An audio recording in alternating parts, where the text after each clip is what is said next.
Footsteps echoed on marble, sharp and deliberate. Tessa didn't flinch when the heavy mahogany doors clicked shut, sealing her inside the soundproof office. Declan Hayes stood by the glass, pouring whiskey. He didn't look at her. He didn't need to. He owned the room, the city, and as far as he was concerned, her. "You're mine tonight," he stated, his voice a low gravel. Tessa didn't tremble. Instead, she reached into her coat and pulled out a plain manila envelope. The envelope hit the polished oak desk with a flat, unimpressive thud. Declan paused. The crystal decanter in his hand hovered an inch above his glass. Amber liquid dripped off the rim, hitting the ice with a faint hiss. He turned slowly, the heavy fabric of his tailored suit shifting across his broad shoulders. He wasn't a man who tolerated interruptions, let alone deviations from his carefully orchestrated plans. Tonight was supposed to be simple. Tessa Quinn owed his organization $3 million, a debt inherited from a dead, gambling-addicted father. She was supposed to grovel. She was supposed to break. Then, he was going to use her to set an example.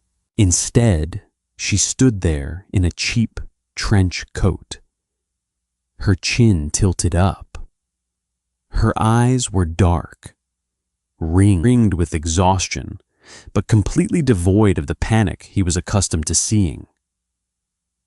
"I don't like props, Tessa," Declan said. He set the decanter down. "And I don't play games. You have nothing to bargain with." "I'm not bargaining," she replied. Her voice was raspy, like she hadn't spoken in days. "I'm paying my father's debt. In full." Declan offered a humorless smile. It didn't reach his eyes. "Unless that envelope contains the deed to a small island, you're short. Open it." He looked at her for a long, silent moment. In his world, compliance was demanded, not suggested. But there was something deeply unsettling about her stillness. She had the posture of a woman standing on the edge of a bridge, entirely at peace with the drop. Declan stepped around the desk.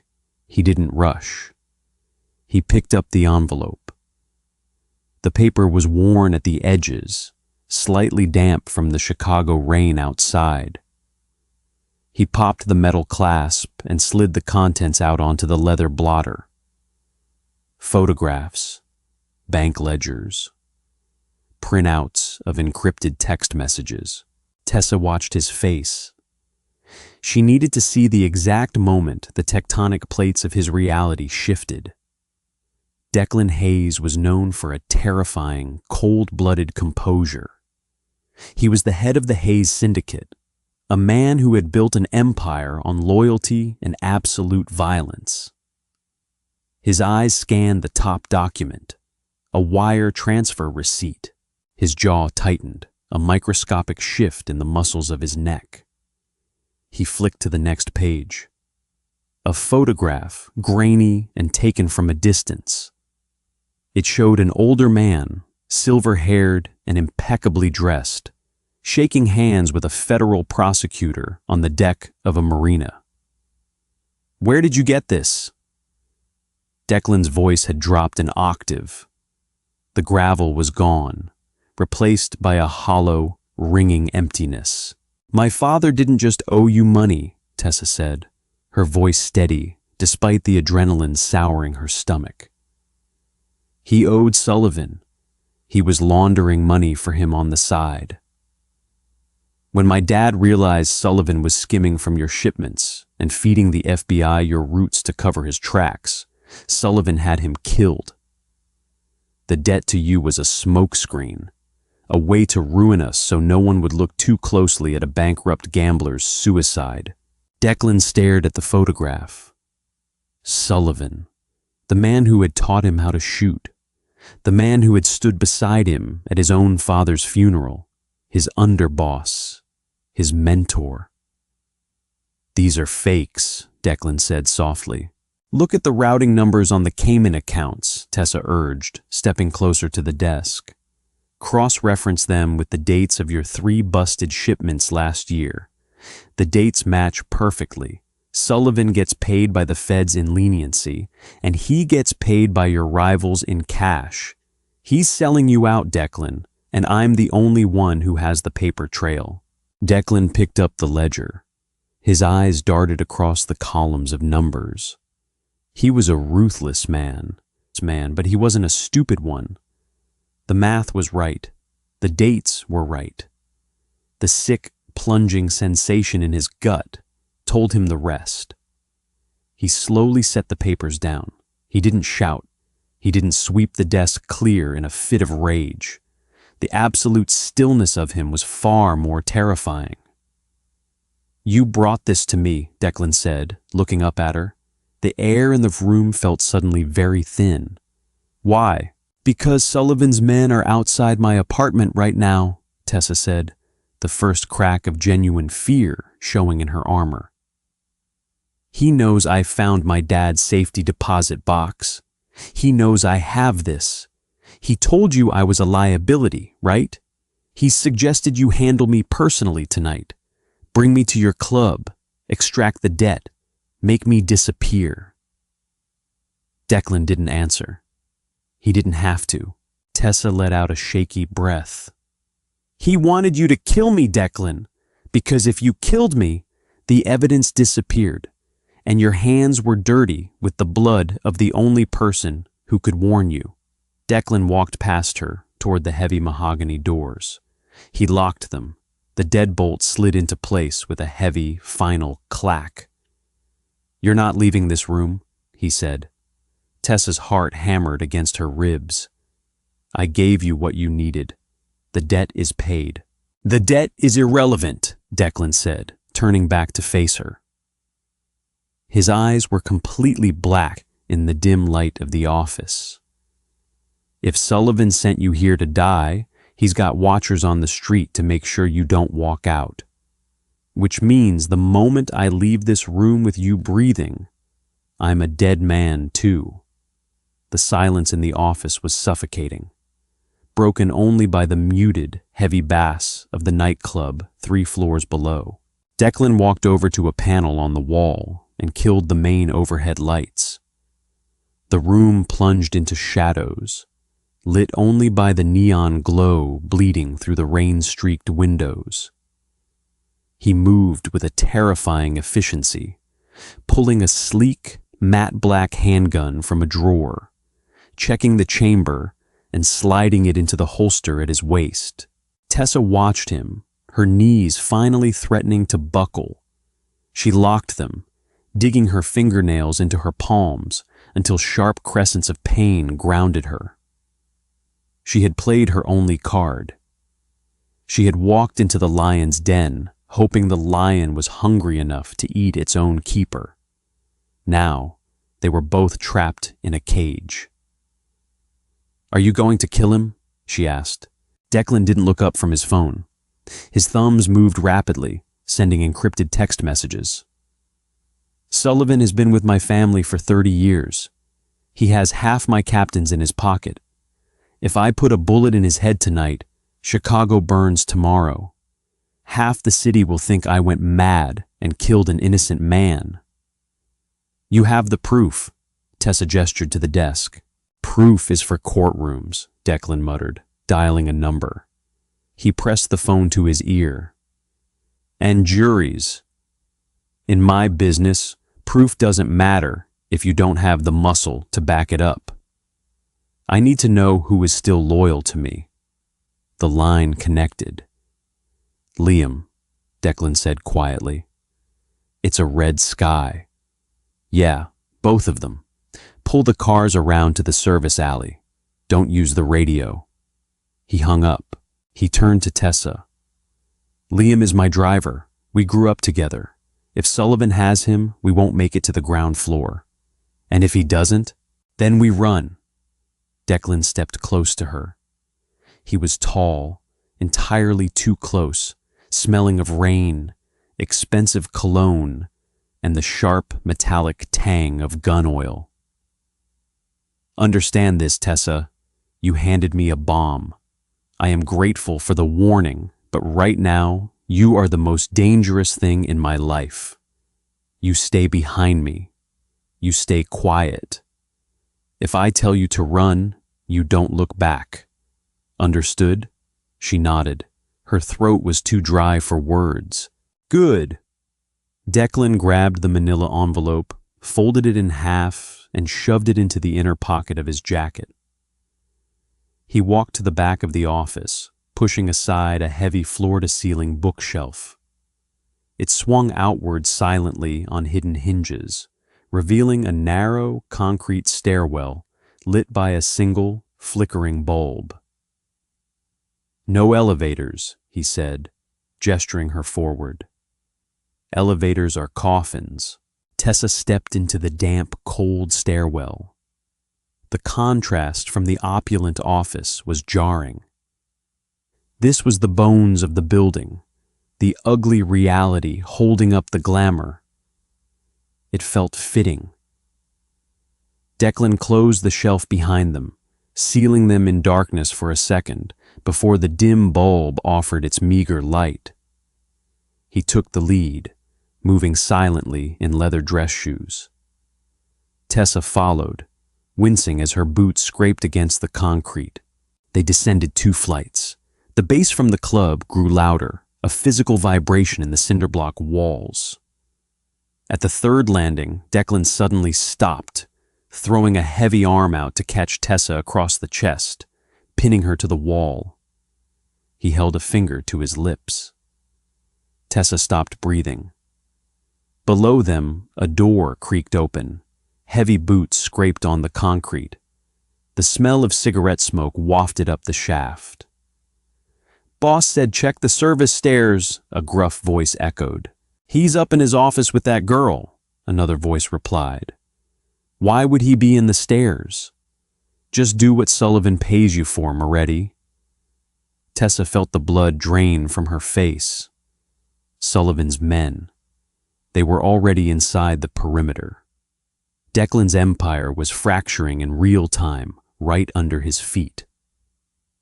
Declan didn't hesitate. He didn't retreat. He reached out, gripped the iron railing, and silently vaulted over it, dropping into the darkness toward the landing below. Tessa bit her lip to swallow a scream. There was a heavy thud, a sharp intake of breath, and the sickening sound of bone crunching against concrete. A brief, violent struggle echoed in the narrow space. A body hit the wall, a metallic clatter of a dropped weapon. Then silence. Tessa peered over the railing, her hand shaking uncontrollably. In the dim light, Declan was standing over 2 unconscious men. He wasn't even breathing hard. He looked up at her, his face an impassive mask of violence, and gave 2 sharp flicks of his hand. "Come down." She scrambled down the stairs, trying not to look at the blood pooling under one of the men's noses. When she reached the landing, Declan grabbed her arm, his grip bruising. "They're moving up," he whispered, his mouth inches from her ear. "Sullivan isn't waiting. He's making his play tonight." He pushed open the heavy steel door leading to the alley. The cold Chicago air hit them like a wet towel. Rain was falling in heavy gray sheets. A black SUV sat idling 20 feet away. The driver's side window rolled down a fraction. "Liam," Declan called softly. "Get in, boss," came the reply. Declan pushed Tessa toward the rear door. "Go." She yanked the door handle, throwing herself into the leather back seat. Declan was right behind her, slamming the door shut just as 3 men burst out of the kitchen exit at the far end of the alley. "Drive," Declan barked. The SUV's tires shrieked against the wet pavement. Gunfire erupted. It didn't sound like it did in movies. There were no echoing bangs, just a series of flat, sharp cracks, like a hammer hitting concrete. The back windshield exploded inward. Tessa screamed, throwing her arms over her head as safety glass rained down on her. Declan shoved her down, flat against the seat, covering her body with his own. He was a heavy, solid weight, pressing her into the leather, shielding her from the chaos outside. He drew his weapon, blind firing twice out the shattered window as Liam whipped the heavy vehicle onto the slick city street, swerving violently to lose the shooters. They tore through a red light, tires hydroplaning for a sickening second before gripping the asphalt again. "You good in the back, boss?" Liam yelled over the roar of the engine and the wind whipping through the broken window. "Drive, Liam. Head to the shipyard," Declan ordered. He slowly lifted himself off Tessa. She was shaking violently now, her hands clutching the lapels of her cheap coat. Her cynical facade had cracked, leaving only raw terror.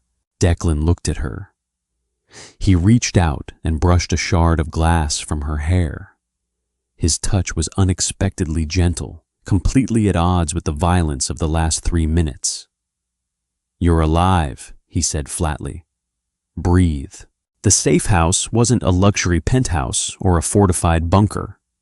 It was a bleak, dusty apartment above a closed-down dry cleaner in the industrial district. The air smelled of stale chemicals and old dust. There was a single mattress on the floor, a sagging couch, and a small kitchenette with a dripping faucet. Real life on the run wasn't glamorous. It was just cold. Liam stayed in the car out back, watching the perimeter. Declan had systematically stripped his suit jacket off, throwing it over a kitchen chair. He checked his phone, a burner he kept in the glove box of the SUV, his face illuminated by the harsh white light of the screen. Tessa sat on the edge of the mattress, hugging her knees to her chest. Her clothes were damp, her hair clinging to her cheeks. The adrenaline was receding, leaving behind a hollow, aching exhaustion. "Are we safe here?" she asked. Her voice sounded small in the empty room. Declan didn't look up from his phone. "For a few hours. Sullivan will tear the city apart looking for us. He knows if I make contact with the 5 families in New York, he's a dead man. I have to get the proof to them before he finds me." "And me?" Declan finally looked at her. He leaned against the counter, crossing his arms. Stripped of the tailored jacket, his white dress shirt rolled up at the sleeves, he looked less like a polished CEO of a crime syndicate and more like a brawler. "You're the witness," Declan said. "Without you, the ledger is just numbers. You know how your father moved the money. You know the accounts. You are the key to burying him." "I don't want to bury him," Tessa snapped, a sudden spark of anger cutting through her fear. "I just wanted him to stop hunting me. I just wanted to survive." "Welcome to my world, Tessa. Survival isn't a passive state. You have to kill the thing trying to kill you, or you die." He walked over to a small cabinet and pulled out a bottle of cheap vodka and a relatively clean glass. He poured 2 fingers and walked over, offering it to her. She stared at the glass, then at him. She took it. The liquor burned her throat, making her cough, but it spread a necessary warmth in her chest. "You're handling this remarkably well for a civilian," Declan noted, pulling up a wooden chair and sitting backward on it, facing her. "My father was a degenerate gambler," Tessa said bitterly, staring at the floor. "He owed money to people who broke fingers for a living before he graduated to owing you people. I grew up knowing how to pack a bag in under 3 minutes and which floorboards didn't squeak. I'm not a civilian. I'm collateral damage." Declan watched her. His gaze was heavy, analytical. "He left you holding a $3 million bag. He left me an envelope," she corrected. "He thought it would protect me. He didn't realize it put a target on my back." She looked up, meeting Declan's dark eyes. "You were going to kill me tonight." It wasn't a question. Declan didn't flinch. "Yes." The honesty was brutal, yet strangely refreshing.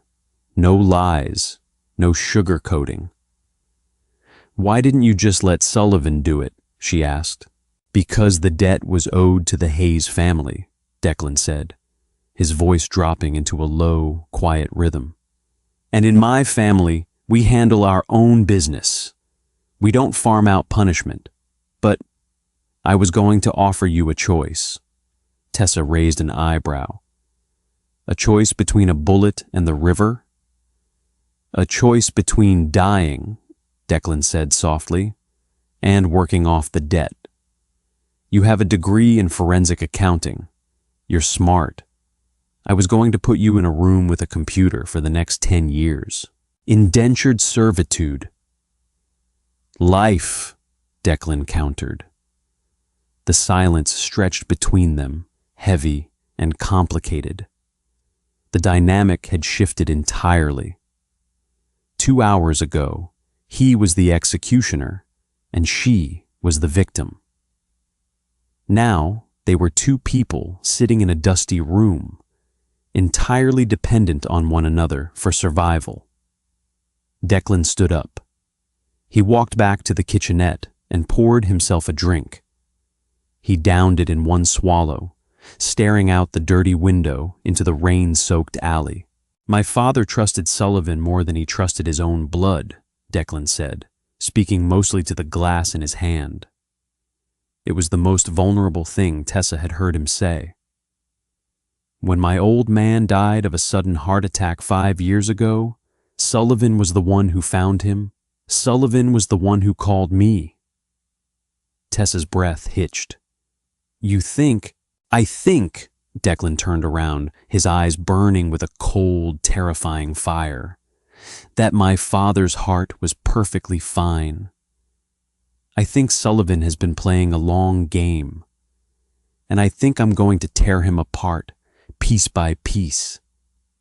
He looked at Tessa, sitting small and shivering on the mattress. The hardness in his expression softened just a fraction. He walked over, picked up a heavy wool blanket from the back of the couch, and tossed it to her. "Get some sleep," he said. "We move before dawn." "I can't sleep," Tessa said, pulling the blanket around her shoulders. "Every time I close my eyes, I see the glass shattering." Declan hesitated. He was a man of violence, accustomed to dealing with hardened criminals. Comforting a terrified, cynical woman was not in his repertoire. He sat back down in the wooden chair, keeping his distance but anchoring himself in her line of sight. "I won't let them through that door, Tessa," he said. It wasn't a promise of safety. It was a statement of fact. "I owe you my life for bringing me that envelope. I pay my debts. Nobody touches you." Tessa looked at him. The Mafia Boss, the killer, the man she had dreaded meeting for 3 long weeks. In the dim light of the safe house, he didn't look like a monster. He looked like a man standing in the wreckage of his own life, trying to figure out how to rebuild it from the ashes. "Okay," she whispered, pulling the blanket tighter. "Okay." As the rain lashed against the dirty window pane, Tessa closed her eyes. She wasn't safe. She wasn't free. But for the first time in months, as the quiet, steady breathing of Declan Hayes filled the small room, she didn't feel entirely alone. The gray light of a Chicago dawn crept through the grime-caked window, painting the safe house in bruised shades of purple and ash. Tessa woke with a sharp gasp. For 3 seconds, she didn't know where she was. She smelled stale tobacco and damp wool. Then the memories of the shattering glass, the crack of gunfire, and the heavy weight of Declan Hayes pressing her into the leather seat slammed into her chest. She sat up on the thin mattress. Her muscles screamed in protest. Declan was sitting at the small, rusted kitchen table. He hadn't slept. He wore the same white dress shirt, the sleeves rolled up to his elbows, but the pristine fabric was now creased and smudged with soot. Parts of a disassembled handgun lay spread out on a faded newspaper in front of him. He was methodically oiling a spring. "You sleep like someone waiting for the roof to cave in," he said, not looking up. His voice was a low rumble in the quiet room. "It usually does," Tessa replied, pushing the tangled hair out of her eyes. She swung her legs over the edge of the mattress. Her cheap boots were still on. A heavy knock sounded at the metal door. Two quick, one slow. Declan didn't flinch, but his hands moved with terrifying speed. The slide clicked onto the frame of the gun. He chambered around and aimed at the deadbolt in a single, fluid motion. "Yeah," Declan called out softly. "It's Liam," came the muffled reply. Declan lowered the weapon and unlocked the door. Liam stepped inside, bringing the smell of cold rain and exhaust fumes with him. He looked wrecked. A jagged cut crossed his left cheekbone, and his dark clothes were soaked. He handed Declan 2 paper cups of black coffee and a manila envelope. A new one. "Sullivan made his move," Liam said, his voice flat and devoid of emotion. It was the tone of a man delivering a death sentence. "He called a sit-down with the captains at 4 a.m., told them you lost your mind, said you found out Sullivan was auditing the family's books, got paranoid, and tried to wipe him out." Declan took a sip of the bitter coffee. "He's spinning the narrative, putting me on the defensive. He went further than that, boss." Liam pointed to the envelope. "He hit the warehouse on 4th Street, wiped out the entire night crew, 6 of our guys. He left your custom casing on the floor. The word on the street is that you're purging the ranks of anyone not fiercely loyal to you. The captains are panicked. There's a $2 million bounty on your head, alive or dead. Mostly dead." Tessa felt the blood drain from her face. $2 million in a city built on hustle and organized desperation. $2 million meant every triggerman, gangbanger, and corrupt cop in Cook County was currently looking for Declan, which meant they were looking for her. Declan set the coffee cup down. The plastic lid cracked under his grip. He looked at the wall, his jaw flexing rhythmically. "He's burning my house down from the inside," Declan murmured. "He knows I need the New York families to sanction a hit on an underboss. He's making sure I don't survive long enough to make the call. If my own captains think I'm a rabid dog, they won't wait for New York. They'll put me down themselves." "What do we do?" Liam asked. "We need the rest of the data." Declan turned to Tessa.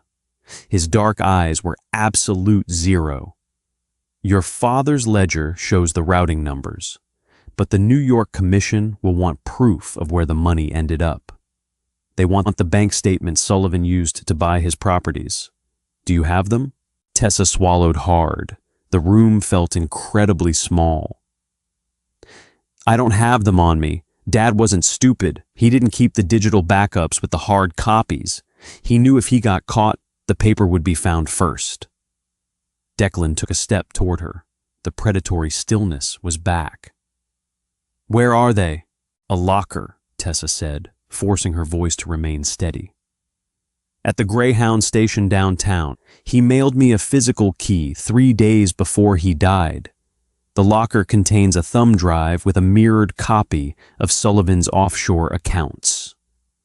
Liam cursed under his breath. "The bus terminal? Boss, it's a fishbowl. Cameras everywhere. Transients. Cops. If anyone spots us, there's no clean exit. We don't have a choice, Declan said. He picked up his gun and slid it into his shoulder holster. He grabbed a dark, heavy mechanic's jacket that Liam had brought and tossed it to Tessa. Put this on. It'll hide your profile. We walk in, we get the drive, we walk out. Tessa pulled the heavy canvas jacket over her shoulders. It smelled of motor oil and stale mints. It swallowed her frame entirely. She looked at Declan. He was strapping a spare magazine to his belt. He was preparing for a war. You're trusting me a lot, Tessa said quietly. If this is a trap, you're walking right into it. Declan looked at her. He stepped close, his towering frame forcing her to tilt her head back. You came to my office knowing I was going to kill you, just to pay a debt you didn't owe. You aren't a liar, Tessa. You're just unlucky. Let's go change that. The Greyhound station was a monument to transit and despair. Neon lights buzzed with a sick yellowish hue, casting long shadows over the rows of plastic chairs where exhausted travelers and unhoused locals slept in upright, defensive postures. The smell of cheap bleach failed to mask the scent of stale urine and anxiety. Liam idled the stolen sedan in the loading zone, the engine humming a quiet, menacing tune. 3 minutes, Declan said to Liam through the open window. If I'm not out, you burn the tires and you disappear. Not going to happen, boss. Declan didn't argue. He turned to Tessa. Keep your head down. Don't make eye contact with anyone. If something happens, you drop to the floor and you crawl toward an exit. Do not wait for me. Tessa nodded. Her hands were jammed deep into the pockets of the oversized mechanic's jacket. Her fingers curled tightly around her father's jagged brass key. They walked through the sliding glass doors. The heat inside was stifling. Declan moved with a casual, terrifying grace, his head tilted slightly down under the brim of a dark baseball cap, but his eyes were constantly moving, carving up the room into sectors of threat. He kept his body angled between Tessa and the main concourse. Which bank of lockers? He muttered. East wall, near the men's restroom, Tessa whispered, her heart hammering against her ribs like a trapped bird. They navigated through the sparse morning crowd. A security guard leaning against a pillar didn't even look up from his phone. They reached the east wall. Rows of dented gray metal lockers lined the corridor leading to the restrooms. Number 412, Tessa said. She stepped forward, her hand shaking as she pulled the key from her pocket. The metal scraped loudly against the lock. She twisted it. The locking mechanism clanked, loud as a gunshot in her ears, and the small square door popped open. Inside sat a cheap, generic black flash drive. Tessa grabbed it. Got it. Put it in your shoe, Declan ordered instantly. She blinked. What? Pockets can be picked, hands can be forced open. Put it in your shoe. Tessa didn't argue. She leaned against the locker, slipped off her right boot, and shoved the small plastic drive beneath her heel before yanking the boot back on. It was uncomfortable, a sharp pressure against her soul, but it felt secure. She turned back to Declan. Okay, let's go. Declan didn't move. He was staring at the reflection in the dirty metal of the lockers. His posture had gone entirely rigid. Walk past me, Declan said, his voice dropping to a terrifying, deadly whisper. Head toward the exit. Do not run. Tessa felt a spike of pure ice slide down her spine. She looked past Declan's shoulder. 2 men were walking down the corridor from the main concourse. They weren't travelers. They wore heavy leather jackets despite the indoor heat, their hands buried deep in their pockets. One of them, a man with a thick neck and a teardrop tattoo, made eye contact with Declan. The air in the corridor seemed to solidify. "Go," Declan commanded. Tessa stepped around, forcing her legs to move in a steady, casual rhythm. Every instinct screamed at her to sprint, but she dug her nails into her palms and walked. She made it 10 feet. "Hey, Hayes!" the tattooed man barked. The silence that followed lasted only a microsecond before chaos erupted. Declan didn't pull his gun. The corridor was too narrow, the risk of a ricochet hitting Tessa too high. Instead, he launched himself forward with the explosive violence of a coiled spring. He closed the distance before the tattooed man could pull the weapon from his pocket. Declan's left hand shot out, gripping the man's throat and slamming him backward into the wall of lockers with a deafening crash. His right hand drove a vicious, compact punch into the man's ribs. The sickening crack of bone echoed in the hallway. The second man pulled a combat knife, the serrated blade catching the sick yellow light. He lunged at Declan's back. Tessa didn't think. The cynicism that had defined her adult life vanished, replaced by a pure, animalistic need to survive. She spun around, grabbed a heavy metal trash can sitting against the wall, and hurled it with all her strength at the second man's legs. The heavy cylinder struck the man's knees. He stumbled, cursing loudly, his lunge thrown entirely off balance. It gave Declan the half-second he needed. He released the tattooed man, who slumped to the floor, gasping for air. Declan pivoted, catching the knife-wielding man's wrist. He twisted it violently. The man shrieked, dropping the blade. Declan followed through with an elbow strike to the man's jaw, dropping him instantly to the linoleum tiles. It was over in 6 seconds. "Move!" Declan grabbed Tessa's arm, pulling her away from the groaning men. They broke into a sprint, weaving through the sudden crowd of panicked bystanders. They burst through the side exit doors, the cold morning air hitting them like a physical blow. Liam already had the car rolling, kicking open the rear door as they approached. Declan shoved Tessa in and dove in behind her. The car tore away from the curb before the door even slammed shut. Tessa was hyperventilating, pressing herself into the corner of the back seat. The metallic taste of adrenaline flooded her mouth. She looked at Declan. He was breathing heavily, leaning against the seat. Then she saw the blood. A dark, wet stain was spreading across the white fabric of his rolled-up sleeve. The knife man had clipped him before dropping the blade. "You're bleeding," Tessa said, her voice sounding far away. Declan glanced at his arm. "It's a graze. He didn't hit the artery." "Take the jacket off," she ordered. She didn't know where the authority came from, but she didn't care. She unzipped her mechanic's jacket and ripped a long strip of fabric from the hem of her own cotton shirt underneath.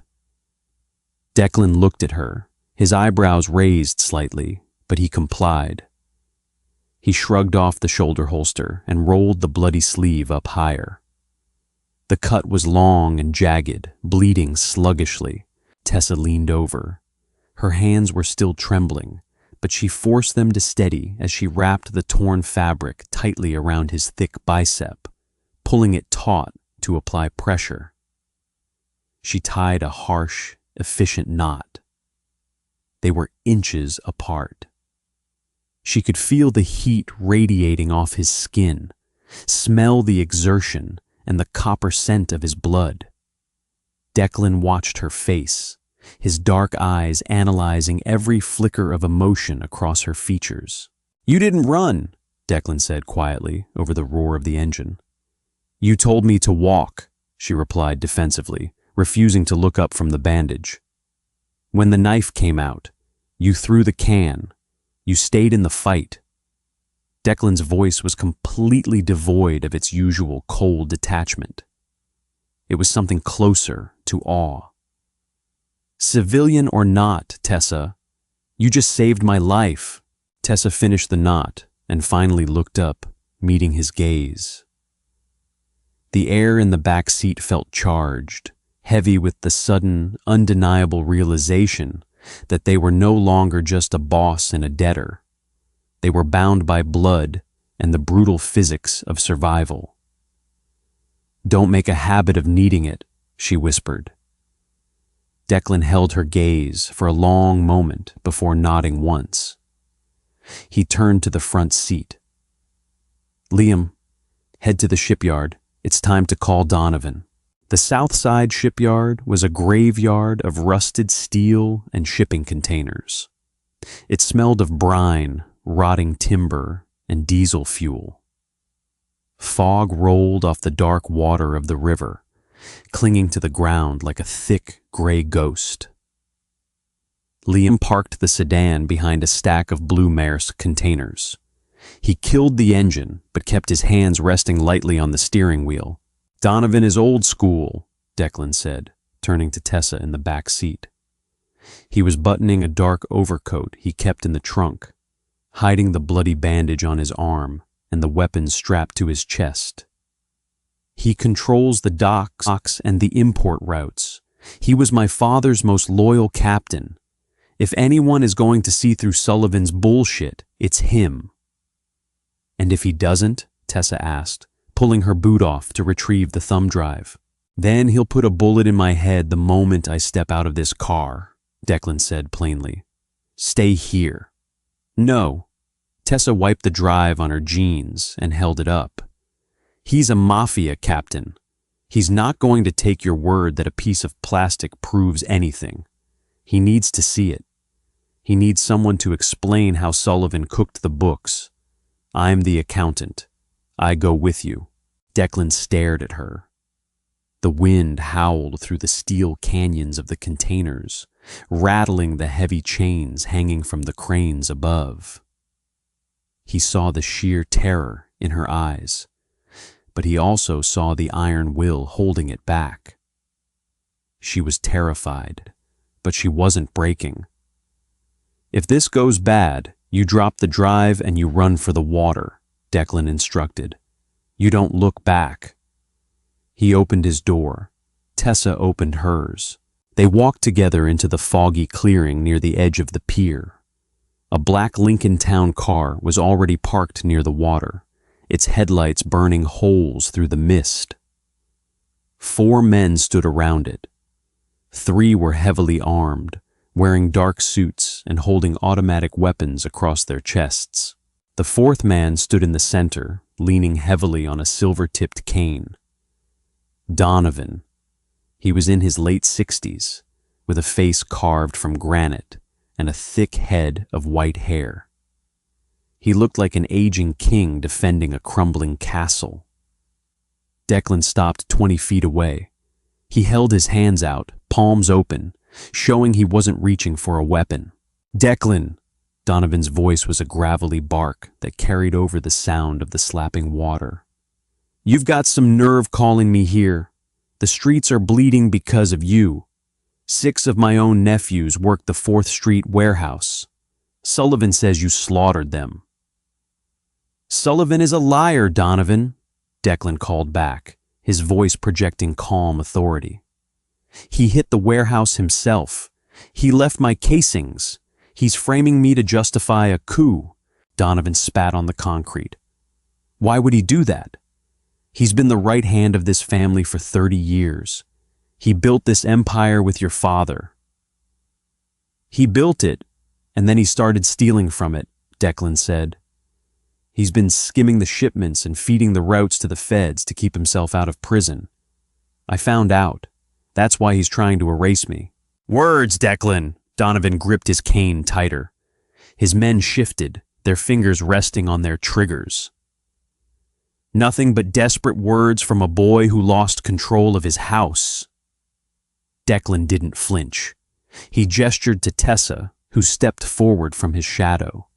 She felt 4 pairs of hardened, violent eyes lock onto her. Her breath hitched, but she forced herself to stand tall. "This is Tessa Quinn," Declan announced. "Her father was Robert Quinn. You remember him."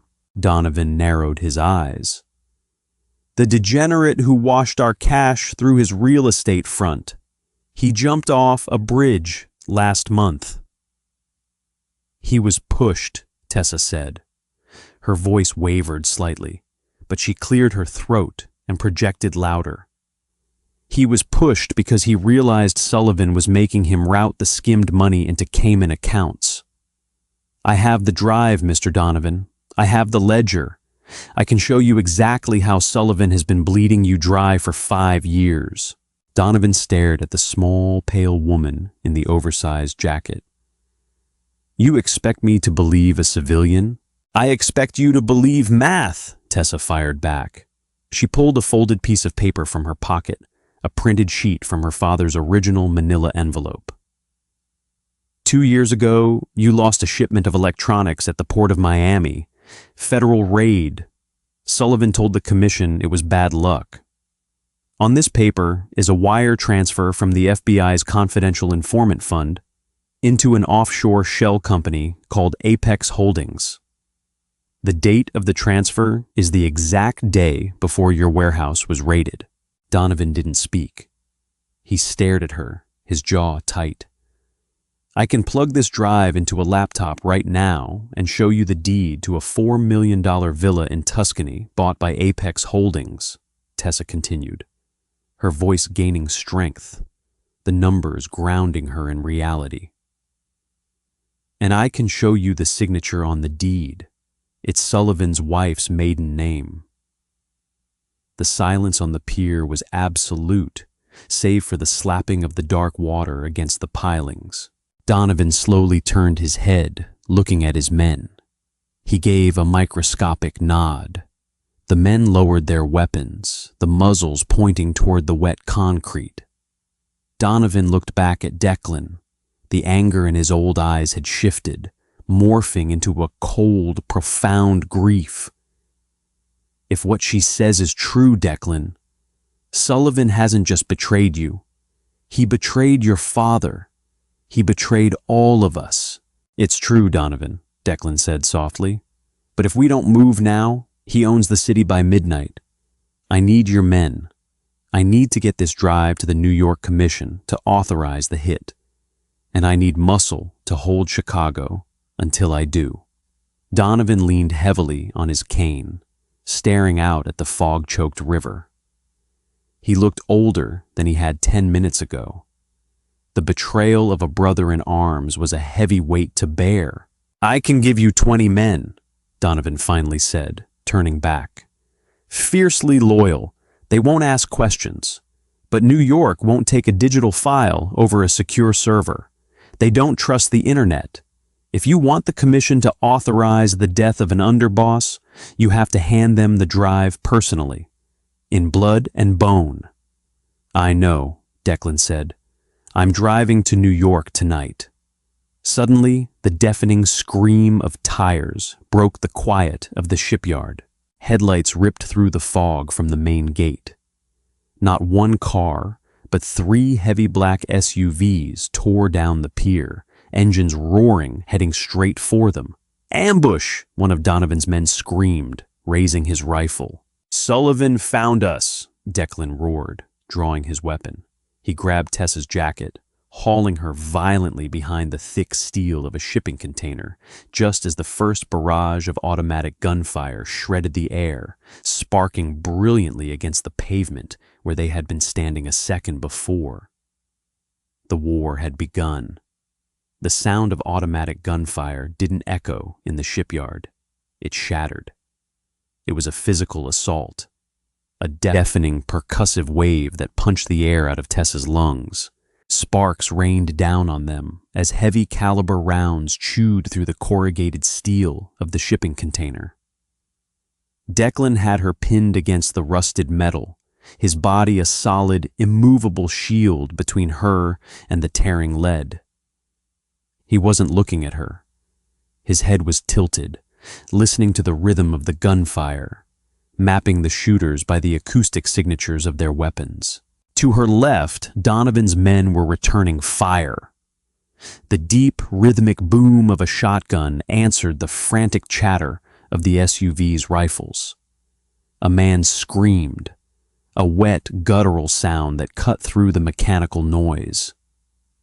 "They have us in a crossfire," Declan shouted over the din, pulling his weapon. "3 vehicles, maybe 12 men. We can't stay pinned here. Once they flank the containers, it's a slaughter." Tessa pressed her hands over her ears. The smell of cordite and pulverized concrete was suffocating. She looked at Declan. The makeshift bandage on his arm was entirely soaked through, blood dripping steadily down his wrist, making his grip on his gun slick. He didn't seem to notice. Donovan was 20 yards away, kneeling behind the engine block of his town car. His pristine white hair was dusted with concrete powder. He fired 2 controlled shots from a heavy revolver, then ducked as the car's windshield disintegrated into a shower of diamond-like fragments. "Declan!" Donovan roared, his voice carrying a jagged authority. "Take the girl. Move to the service road. We'll hold the perimeter." "You don't have the numbers, Donovan," Declan yelled back. "I have enough to buy you 3 minutes." The old captain reloaded his weapon with terrifying calm. "If you die on this dock, Sullivan takes the city and my nephews died for nothing. Get to New York. Bring me his head." Donovan didn't wait for an answer. He signaled his surviving men. They broke cover simultaneously, laying down a blinding wall of suppressive fire toward the incoming SUVs, deliberately drawing the shooter's attention away from the containers. Declan grabbed Tessa by the collar of the oversized jacket. "We run. Now. Keep your head below my shoulders." They broke from the cover of the blue Maersk container. Tessa's boots slammed against the wet pavement. Her lungs burned with the icy air. Bullets snapped past them, producing sharp supersonic cracks that made her flinch instinctively. She didn't look at the bodies on the ground. She looked only at Declan's broad back, trusting him to navigate the maze of steel and shadows. They wove through a narrow alley between 2 stacked shipping crates. The gunfire grew slightly muffled. "Liam!" Declan barked into his burner phone as they ran. "Service Road, South Gate, 10 seconds." They burst out from the labyrinth of containers. The perimeter fence was a chain-link monstrosity topped with razor wire, but the heavy rolling gate was partially open. Liam's sedan was already there, tires smoking as it idled fiercely on the wet asphalt. A shooter stepped out from behind a stack of wooden pallets 50 feet to their right. He raised a tactical rifle, aiming squarely at Tessa. Declan didn't break stride. He raised his arm, entirely ignoring his own bleeding wound, and fired twice. He didn't stop to see the man drop. He simply reached the car, yanked the rear door open, and threw Tessa inside. "Drive!" Declan yelled, diving in after her. Liam slammed the transmission into gear. The sedan fishtailed violently, the rear bumper clipping the metal gate as it rocketed out onto the deserted industrial avenue. A spray of bullets chased them, shattering the passenger side mirror. But within seconds, they were swallowed by the dense, rolling fog of the Chicago outskirts. Inside the car, the silence was agonizing. The adrenaline that had propelled Tessa through the shipyard suddenly evaporated, leaving her shaking so violently her teeth chattered. She looked at Declan. He was slumped against the leather seat, his eyes closed. His chest rose and fell in ragged, shallow increments. The blood from his arm had pooled on the seat, a dark, sticky stain spreading in the dim light. "Liam," Tessa said, her voice cracking. "He's losing too much blood." Liam glanced in the rear-view mirror, his face pale and taut. "We can't go to a hospital. Sullivan will have eyes on every ER in the county. He needs a tourniquet. He needs stitches, Tessa insisted, sliding across the back seat toward Declan. She grabbed his arm, her hand slipping on the wet blood. The cut was deeper than she had thought, the jagged edge of the knife having sliced dangerously close to the brachial artery. Declan opened his eyes. They were hazy, fighting a heavy, dragging exhaustion. "Don't stop the car, Liam. Get to the interstate." "You're going to bleed out before we hit the state line," Tessa snapped. The cynicism was gone, replaced by a desperate, mechanical focus. She unbuckled her belt, a cheap leather strip she bought at a thrift store, and wrapped it high around Declan's bicep. "Pull over somewhere safe. I need a first aid kit, alcohol, and light. Now, Liam." Liam didn't argue with her. 10 minutes later, he veered off the main road, pulling the battered sedan into the rusted-out garage of an abandoned gas station on the edge of the Indiana border. The garage smelled of old oil and rot. Liam managed to get a single, flickering fluorescent bulb to turn on over a cracked concrete workbench. He brought in a heavy canvas duffel bag from the trunk, tossing a military-grade medical kit onto the bench. Tessa helped Declan out of the car. He leaned heavily on her, his immense weight nearly driving her to her knees. They made it to an old wooden chair against the wall. He sank into it, his skin the color of ash. "Liam, watch the road," Declan murmured. "Keep the engine warm." Liam nodded, stepping out into the freezing rain to keep guard. Tessa opened the medical kit. Her hands were still shaking, but she forced herself to breathe in a slow, measured count of 4. She found trauma shears, iodine, heavy-gauge surgical thread, and a curved needle. "I've never done this on a person," she said, her voice tight. "Only on torn upholstery." "Flesh is softer than leather," Declan said. A ghost of a smirk played on his pale lips. "Just don't make it pretty. Make it tight." She cut the ruined sleeve of his shirt away, exposing the deep, ugly gash. The belt had slowed the bleeding, but the wound was gaping. She poured the iodine directly over the cut. Declan didn't scream. His entire body went rigid, his jaw locking so hard the muscles in his neck strained. But he didn't make a sound. Tessa threaded the needle. She stepped close, standing between his parted knees to get the right angle in the terrible lighting. She could feel his erratic heartbeat thumping against her ribs where their bodies brushed. It was an incredibly intimate space, forged not by romance, but by the raw, brutal necessity of survival. She pierced the skin. He inhaled sharply. "Talk to me," she ordered softly, tying the first knot. "Keep your mind off it. Why didn't you hand me over to Sullivan yesterday?" Declan watched her face. Her brow was furrowed in absolute concentration. "I told you, we handle our own business." "That's the mafia answer," Tessa said, pushing the needle through again. "I want the real one. You had no reason to trust the envelope. You had no reason to protect me. Why did you?" Declan let out a long, ragged exhale as the thread pulled tight. "Because of the way you stood there." Tessa paused, looking up at him. "What?" "In my office," he said, his voice dropping to a gravelly whisper.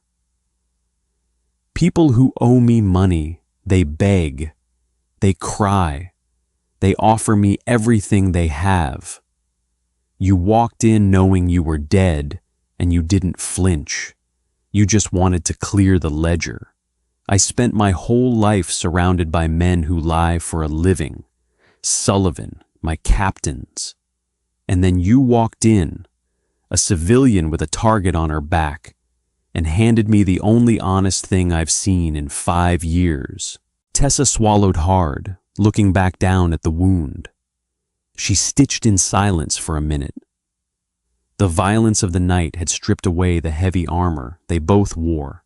"My father," she began, her voice barely a whisper in the echoing garage. "He wasn't a good man, Declan. He gambled away our house. He stole from my college fund. But when he found out what Sullivan was doing, he knew it would get him killed.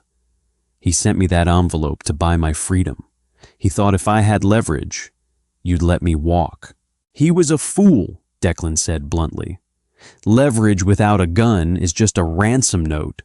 Sullivan would have tortured you to find that flash drive, and then he would have buried you in a foundation." "I know." She tied the final knot, snipping the heavy thread. The stitches were ugly, jagged black lines against his pale skin, but the wound was closed.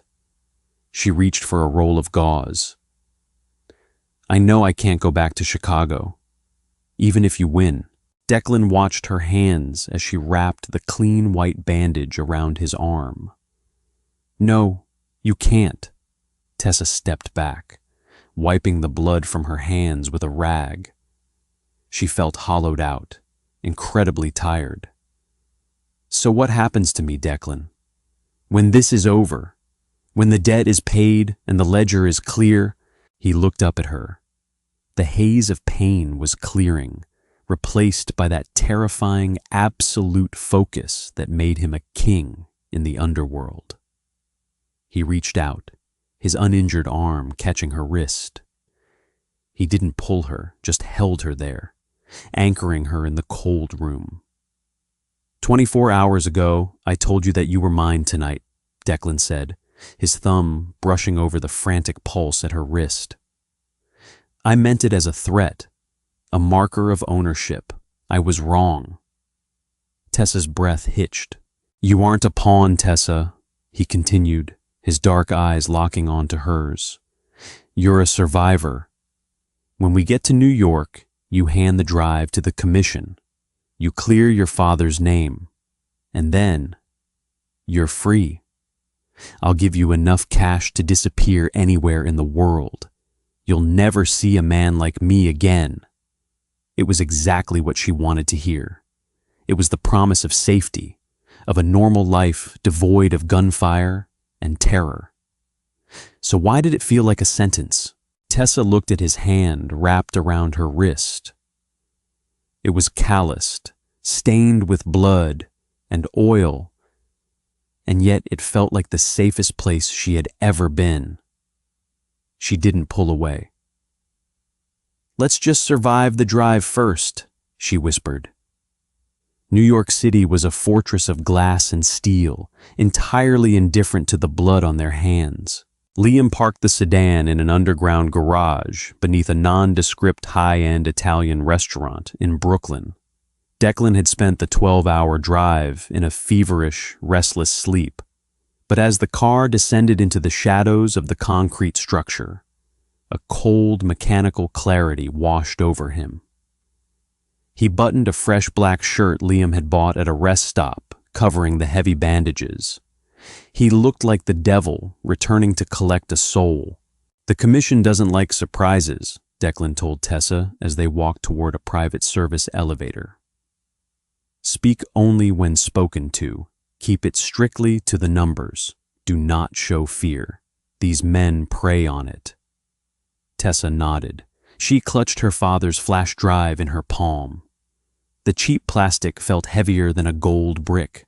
The elevator opened into a dimly lit, wood-paneled dining room that smelled of expensive cigars and roasted garlic. 4 men sat around a heavy oak table. They were older, impeccably dressed, projecting a quiet, lethal power that made Donovan look like a street thug. At the head of the table sat Frank Russo. He had the kind, grandfatherly face of a retired baker, which made the dead, shark-like emptiness of his eyes utterly terrifying. "Declan Hayes," Frank said, not standing. He gestured to the empty chair across from him with a half-smoked cigar. You've caused a lot of noise in Chicago. Noise is bad for business. Treason is worse, Frank, Declan said, standing behind the chair. He didn't sit. Sitting was for subordinates. Sullivan orchestrated a coup. He hit my warehouse and put a bounty on my head to cover his tracks. He's been skimming your shipments for 5 years. A murmur went around the table. Frank raised a hand, silencing them. Sullivan called me 6 hours ago. He said you went paranoid. Said you started executing loyal men because you couldn't handle the crown your father left you. He asked for permission to step in as boss. And what did you tell him? Declan asked, his voice deadpan. I told him to wait, Frank said. I told him to wait until I heard your side. I respected your father. I'm giving you 3 minutes to prove you aren't the mad dog Sullivan claims you are. If you can't, you don't leave this room. Declan stepped back. He looked at Tessa. This was the moment, the precipice. Tessa stepped forward, moving past Declan. She didn't tremble. She placed the black flash drive on the polished oak table. Gentlemen, Tessa said. Her voice was crisp, professional, completely divorced from the terror of the past 2 days. She sounded exactly like the forensic accountant she was trained to be. My name is Tessa Quinn. My father was Robert Quinn. He washed your Chicago profits through his real estate firm. Before he was murdered by Sullivan, he compiled this. Frank stared at her, then at the drive. What is it? It's a mirrored ledger, Tessa explained, meeting Frank's dead eyes without flinching. It cross-references every shipment lost in Chicago over the last 5 years with corresponding wire transfers from federal informant funds. It also traces the skimmed product. Sullivan sold it to the Russian syndicates on the East Coast and funneled the cash into offshore shell companies under his wife's maiden name. The temperature in the room dropped 10 degrees. The mention of the Russians, their direct rivals, was a fatal blow. Can you prove this? Frank asked softly. Give me a laptop, Tessa said. I'll trace $1 million of your stolen money to a villa in Tuscany in 3 minutes. Frank snapped his fingers. A bodyguard in the corner produced a sleek silver laptop, setting it on the table. Tessa plugged the drive in. Her fingers flew across the keyboard, opening encrypted files, bringing up bank statements, property deeds, and federal wire receipts. The men at the table leaned in. They didn't need to understand the complex coding. They understood the bottom line. The math was flawless. The theft was undeniable. Frank Russo leaned back in his chair. He looked at the screen, then at Declan, and finally at Tessa. Your father was a thief, Miss Quinn, Frank said, quietly. But he was a meticulous one. He did us a service. Frank closed the laptop. He pulled the flash drive out and put it in his suit pocket. He looked at Declan. Sullivan is a dead man. The hit is sanctioned. When you return to Chicago, the city is yours. We will inform the captains that Sullivan is excommunicated. Anyone who stands with him will be purged. Thank you, Frank, Declan said. A microscopic release of tension in his jaw was the only sign of relief. Don't thank me, Frank said coldly. Just fix your house, Declan, and don't ever bring this much heat to my doorstep again. Declan nodded once. He turned, placing a hand on the small of Tessa's back, guiding her back to the elevator. They stood in silence as the metal doors closed, sealing them in the small, descending box. The descent felt heavier than the ride up. The war was over. Declan had his empire back. Sullivan was as good as dead. And Tessa was free. The elevator chimed, opening into the damp, cold parking garage. Liam was waiting by the car. Declan stopped walking. He reached into his coat pocket and pulled out a thick envelope. It wasn't the manila one she had brought to him. It was crisp, white, and heavy. He held it out to her. 200,000 in untraceable cash, Declan said. His voice was entirely devoid of emotion, a blank wall. A new passport, a flight to Geneva leaving from JFK in 3 hours. Liam will take you to the airport. Your father's debt is cleared. You're done. Tessa stared at the white envelope. This was the exit. The clean break she had wanted since the moment she found her father's lockbox. She could take it, get on a plane, and live a quiet, safe, boring life. She would never have to hear the sound of a gunshot again. She would never have to stitch a man's flesh together in a dirty garage. She looked up at Declan. His jaw was clenched. He was looking at the concrete wall behind her, refusing to meet her eyes. He was setting her free because it was the honorable thing to do, but it was taking every ounce of his legendary control to do it. Tessa didn't take the envelope. Geneva is cold, she said quietly. Declan finally looked at her. His dark eyes flickered with confusion. Then something much deeper, much more dangerous. Tessa, don't play games. Take the money. Walk away from me. You know what I am. You know the violence I bring. If you stay, there is no going back. I know exactly what you are, Declan, Tessa said. She stepped closer, closing the distance between them. She reached out, her fingers resting lightly over the dark suit jacket, where she knew the jagged stitches lay beneath. You're the man who took a bullet for a girl he was supposed to kill. She looked up, meeting his terrifying, beautiful gaze. My father left me a debt. You paid it. Now, I choose where I belong. Declan stared at her. The rigid control he had maintained for 3 days finally fractured. He dropped the envelope onto the concrete floor, his uninjured arm wrapped around her waist, pulling her flush against his chest. It wasn't a gentle embrace. It was a collision, a desperate, possessive claiming. You're mine, Declan whispered fiercely into her hair, the words no longer a threat, but a vow sealed in blood and cordite. Tessa closed her eyes, burying her face against his neck, breathing in the scent of rain, exhaustion, and survival. I know.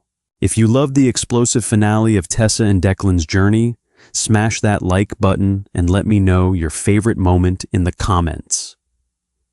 Did you expect Tessa to choose the dark side of Chicago over her freedom?